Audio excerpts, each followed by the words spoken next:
And this weekend, there will be some showers around or some longer spells of rain. Temperatures, it's going to be close to where it should be for this stage in March, but it's going to feel cold. And that's complete contrast to what we've been seeing, really, across the country during the last month. February was an incredibly mild month for many. Only the north of Scotland saw temperatures around average. But if we look across some parts of central England, the Central England Temperature Series, which is the longest-running temperature series for instrument weather in the world, has shown temperatures have been 4 degrees above average. That makes it the second warmest February in over 360 years. That warmth has meant a lack of frost for some. In parts of Suffolk, we've only had 2 frosts through the entirety of February, should have around 10. And we can't talk about February without thinking about the rain, can we? An incredibly wet month for some. Parts of Cambridgeshire over 3 times the normal rainfall. So what has been the impacts of our weather through February and indeed the winter? And what does it say about a wider climate? Our reporter, Ben Rich, has been finding out.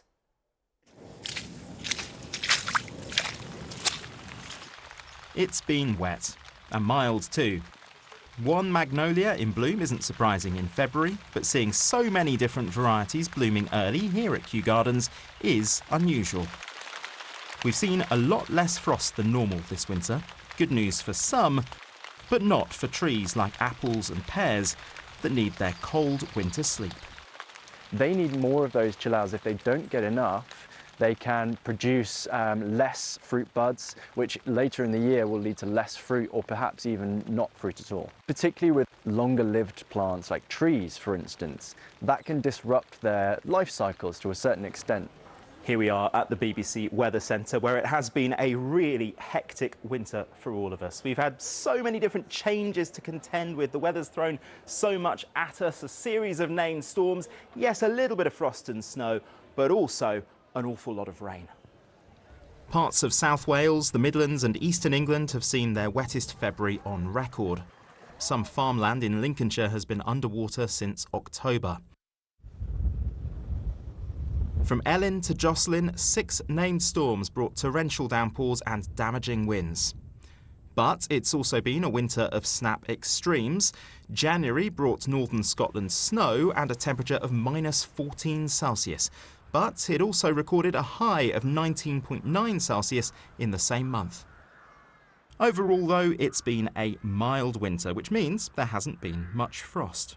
We can see the least frosty winters all clustered in the recent decades and the most frosty ones through the 60s and 70s. Here at the Met Office in Exeter, they collect data every hour of every day, crunching the numbers to work out what the ups and downs of our weather can tell us about our changing climate. Our climate has warmed by about 1 degree in the last 50 or 60 years. 1 degree in the average winter temperature can have quite significant impacts. And if we're talking about frosts, that 1 degree warming is equivalent to about 3 weeks fewer frosts over the course of a year.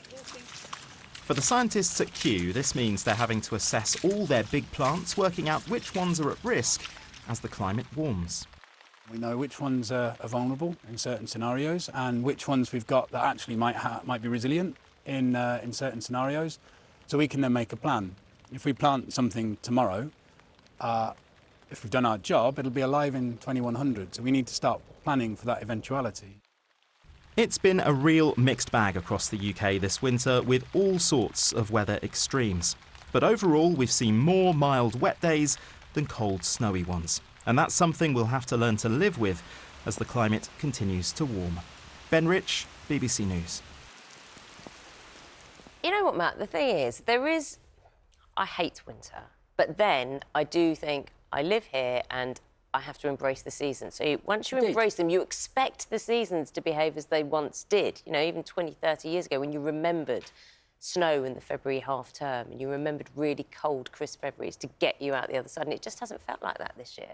No, it's a sign that our seasons are changing. More extremes. I think that's probably the best way to describe it, really.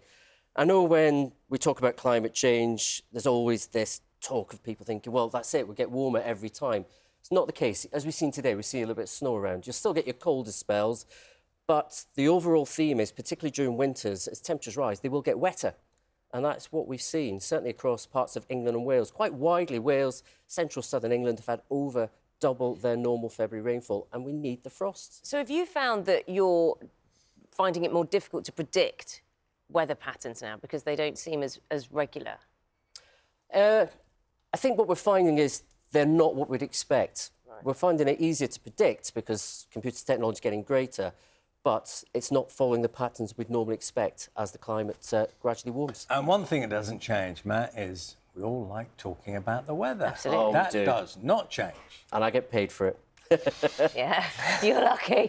You're lucky. It's kind of blunt way of talking about it, but yes. Yeah, it's fine. Yeah. Well done. You've got a job you love. That's Exactly. great. Thanks, Matt.